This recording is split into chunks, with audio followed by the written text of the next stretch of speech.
This is a 87 TV network exclusive.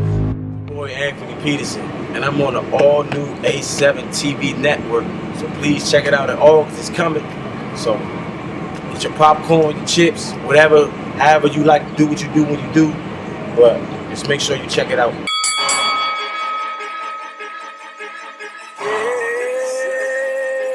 It's hungry as we see. 87 TV network.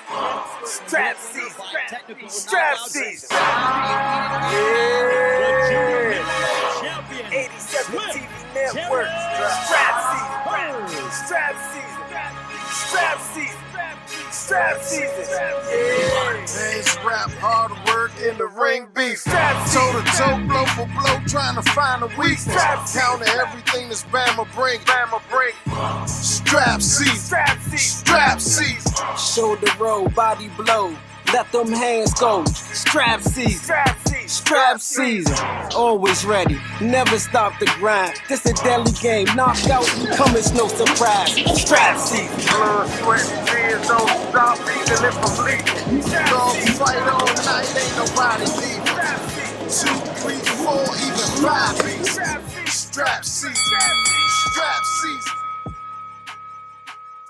All right, today on 87network.com, we here live with JALIL HACKETT and Derek. What's good? How you doing? How you doing, Zach?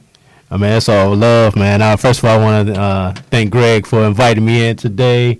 Get to chop it up with you, and we're going to learn more about how you got with Mayweather Promotions, man, and that whole grooming process. Let's start out with it, man. First of all, man, when was your first interaction with Floyd Mayweather? Early in my boxing career as a youngster, we were in Las Vegas for the Junior Golden Glove National Tournament.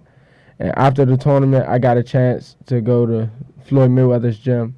And while at the gym, he heard about me, and he seen me train, and he liked what he seen. Now, what was when you first got on the radar with Mayweather Promotions? How did you first get on the radar with them?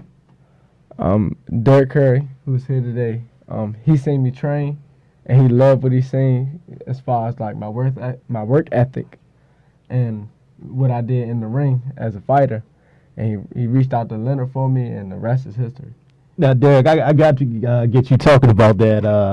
What you seen in this young man when you first saw him for the first time? I mean, I saw a young kid with a great skill set. Humble, dedicated to the sport. But, like I tell people with JALIL, that really impressed me the most is outside the ring, I mean, his academic, family, network, the important things to make him a man, A lot of people can play sports. A lot of people are talented, but they don't have that most important thing as far as education, their priorities in order, those type of things. So that really impressed me. I watched them train, I watched them spar, and then my thinking was, okay, everything look good. Let me wait till you get out of the ring and talk to him. Because people look good, but then when they open their mouth, you're like, oh. And so, talking to him, it was impressive. With him being so young, what was that conversation like with Floyd and Leonard when you presented the situation, just talking about JALIL to him? Man, I didn't even know he was that young initially. When his dad, Bernard told me, I said, because at the time, he was actually 15, if I remember correct. Were you 15? Oh, yes, Yeah. It was before May. Right. He was 15. I'm like, 15? And, I come up in boxing, me and Sean Bay Mitchell been best friends since we were, little kids. So, I know talent when I see it in boxing. Basketball boxing, I can look at talent. I know talent. But when he told me 15, I was like, wow. And, me and his dad got to talking, and I said, man, I need to look more into this, and try to get it before somebody else, because I know other people going to be coming around, And so, hey, I came out and watched him a little more, talked to him a little more, talked to his dad more, spent time around him, and I was like, yeah, this kid's something special. You know. Speaking on that, Jalil, like Derek was saying, other promotional companies out there, had their eye on you. What was it about the Money Team, man, that really impressed you about them? With the Money Team, a lot of the other promoters, they like you, but they don't have your best interest, so to speak. The Money Team had my best interest because I was thinking I would turn pro at 16, and it's time to go to Mexico and fight, build on my record, and come to the Americas as a 17-year-old or 18-year-old, 25-0, 26-0, and let's go get a belt. But they were saying, no, we're not going to rush you. We want to take our time and turn you into a star. We want to groom you. And that meant a lot to me because they were worried about, oh, how are you doing in school right now? Or what are your plans as far as after school? Aren't you about to graduate? Take your time and graduate first. So that meant a lot to me. And plus, my dad and Derek Curry, they were a big part of making my decision and signing with Mayweather Promotions. Now, Derek, I got to ask you: is this unprecedented to really start the process of grooming someone who hasn't even signed yet? Yeah, I mean, if you look at it, you have a lot of kids, and people may have their eye on a kid from afar. But with Jalil, I wanted to be more hands-on, and talking to Leonard. I mean, me and Leonard talk every day, several times a day. And we just wanted to be more hands-on into, showing him how to prepare to be a professional. A lot of kids, they have the talent, but do they have the mindset to be a professional? Because once you get to that pro level, you're no longer amateur, you're a professional. And there's certain things that you have to do, certain ways you have to carry yourself to represent being a professional. And I think a lot of them don't understand the definition of professional. Professional is you have a job to do. You're getting paid to do a job. So when you have to go train, guess what? That's part of your job. All you got to do is go train. That's it, that's all. That's your job. Your team's job is to put you in the best position for you to be successful, for you to fight for a title, hopefully get a title, and make a lot of money. Now, from your perspective, being in the boxing game for as long as you have, has there been other situations where you had an eye on a young talent and didn't turn out the way that you wanted?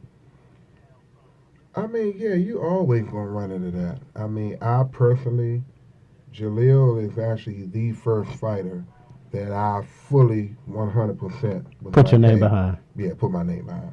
It's other people I brought, hey, check this guy out, he seemed all right. But with Jalil, I mean, I put everything behind him, And Leonard and Floyd know I'm not going to come with just anything,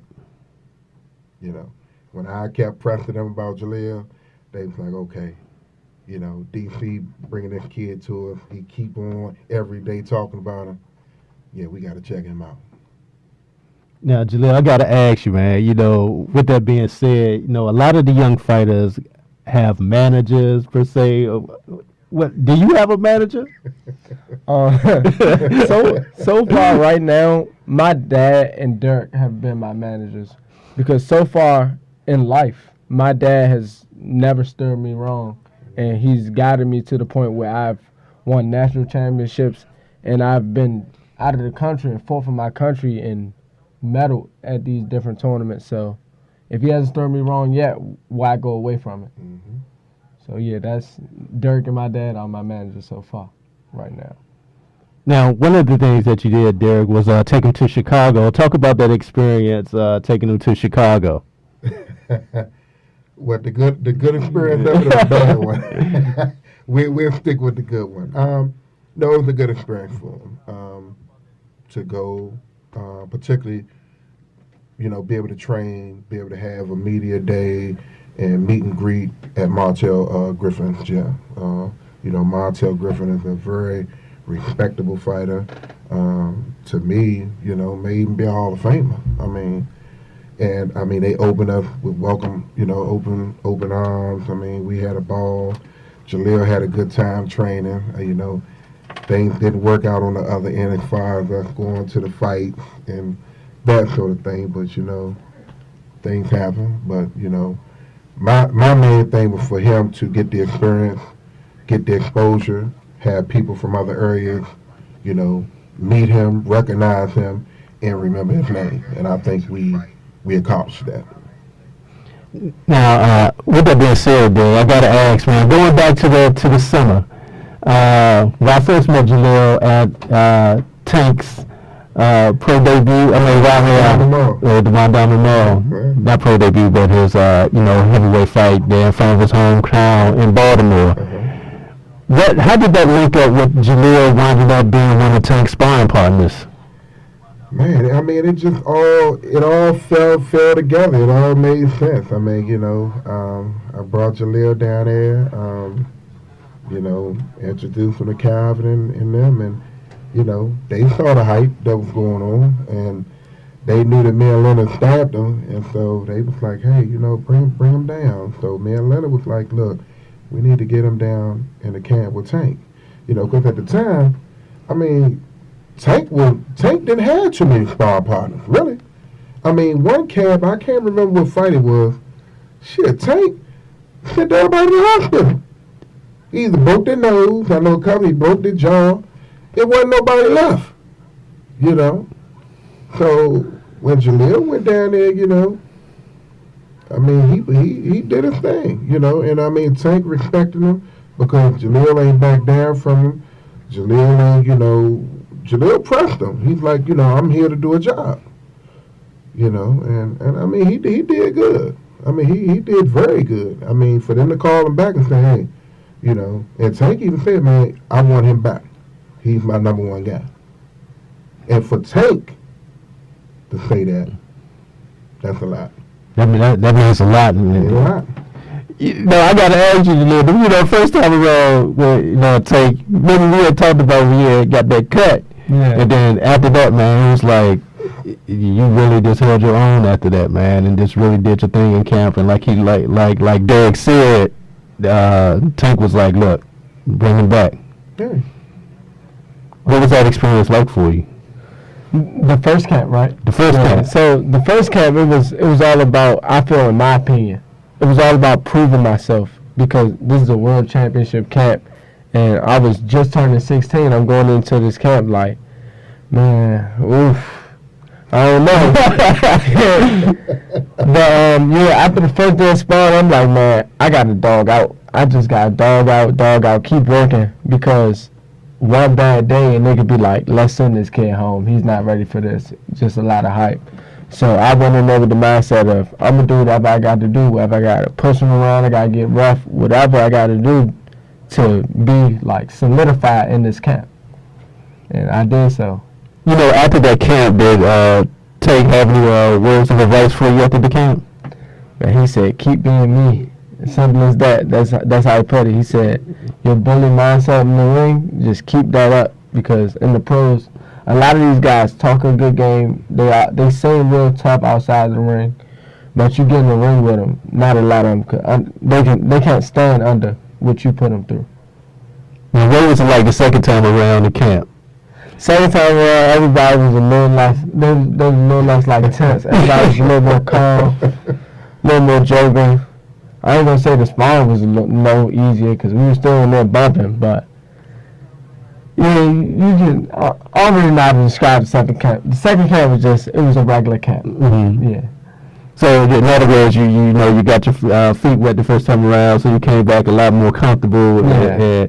And it's kind of funny because Coach said, man, put it on them. They really wanted you to really lay your body weight and everything. They were telling me that a lot, and then the last day, Coach Calvin made it known. He was like, man, today's your day. He said, you the big brother today. And I said, man, it's time for me to go work on him. I don't want to make Calvin mad. He put me out of camp about getting to go easy. You know, with that being said, man, from my knowledge, you're probably the first boxer to be groomed by Mayweather Promotions, even before being signed. What is that like, knowing that, and to your knowledge, and for you, Derek, to your knowledge, do other promoters do things like that for a fighter even before they're signed with them? Not to my knowledge. Yeah. Not to my knowledge, you know. But, you know, different promotion companies run companies different ways, you know. You know, we look at it more of it's a business, but, you know, you look out for you got to look out for your fighters, you know. And you got to, it's not just about boxing, you know. What about life after boxing? What are you going to do then? What do you have after you leave the game? You know, what can you take with you? Some fighters, unfortunately, once their career over, that's it. You know, but with Jalil, I mean, the key is making him a world champion and making him a boatload of money. And once he retires, he's set financially. Let me ask you, Jill, how is it for you being guided by Mayweather Promotions? What's the experience been like for you for these past couple of months now? It's been a very great experience knowing that this is where, because as far as I know, I've never seen any young fighter guided by any promotional company prior to being signed. So it's a great experience for me because I'm getting to see the ins and the outs of boxing, both inside and outside the ring, behind the scenes. So it's been a great experience, and I can't wait till I turn pro. I gotta ask you, what is it like going to the fights, man, and just really meeting the people? And right now, a lot of the different promotional media outlets out there are out there really noticing you right now. Go ahead. It's been real great knowing that not too long ago, these same media outlets that I was looking at, and I'm seeing them get all these views and stuff. Now I'm on these same media outlets, so it's like, wow, looking at their videos and they say, oh, you got 88,000 or 100,000 views on your video. It's like, dang, that's about me. So it's like, yeah, it made me feel good. Like, you getting the fruit. I'm getting the fruits of my labor now, so to speak. Yeah, you are my biggest viewership right now on the ropes, even over all the professional fighters, which was very shocking to me, man. It's like you really have a fan base out there, and they cannot wait to your first professional fight, man. So that has to be a lot of excitement for you. Might be a lot of work for Mayweather Promotions too. Is that a lot of work there? Hey, you know, it's worth it. It's worth it. You know, you got a great kid with a great skill set. Comes from a great family. Got a great head on his shoulder. I mean, what more can you ask for? I mean, graduating a year and a half early. I mean, already taking AP college courses. I mean, what more do you want? You know, I got no problems. I mean, we ain't gotta. You know, I ain't got to call them every day and check up on them. Man, did you go to school? Man, did you stay out of trouble? I ain't got to do none of that with them. That has to be a great feeling for Mayweather Promotions, knowing that you're picking up such a jewel like that. Yeah. Right. I got to ask you, Jalil, what has changed in your plans since now being part of the pre-promotion with Mayweather Promotions? Like I said earlier in the interview, prior to getting a look from Mayweather Promotions, the thought was to go to Mexico.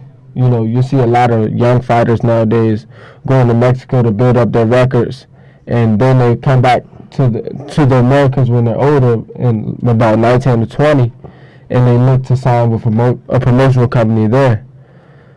So now that we're working with the Mayweather Promotion Company, they're saying, oh, we don't want you to do that. Take your time, graduate, and then we'll develop you as a young fighter. What's the best advice you got from Little Elby? The best advice I've got from him was to stay focused and keep the same small team I have around me, keep them all the way till I get to the top. because switching up the team is only going to bring downfall. Now, with Mayweather Promotions is black owned. We talked about that. The importance of our own within any sport or any arena or within life itself. Why is black owned important to you? Black owned is important to me because a lot of times, us as black people, we spend so much time spending money and opportunity on other businesses. Businesses like Gucci and stuff like that, where if we were to spend more money on our black-owned businesses, we would help them develop to the point where they're in the high-end stores and they are basically the Gucci, the Prada, all types of stuff. So that's why black-owned is so important to me, because if we help build our own people, then we'll be at the top. Derek, how important is it to have black ownership in the sport of boxing where you hadn't seen that in prior years, and now that you have someone like a Floyd Mayweather really doing what he's doing right now? I mean, it's good for the sport of boxing, but it's also good for sports overall. Coming up, and I've been around boxing for a long time, dealing with different promotion companies, different promoters, when I'm with Sean Bay. Everybody don't have your best interest. I mean, let's face it. It's a numbers game, it's a money game in some people's, mind.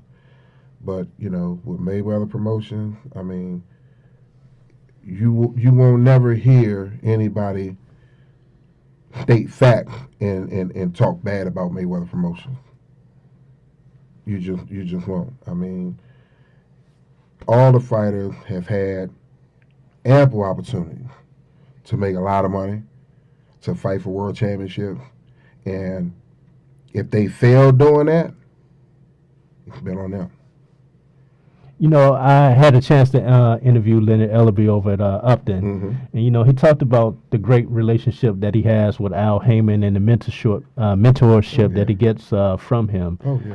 Why is that relationship so important between the money team and Al Heyman with the PBC? Strap season. Strap season.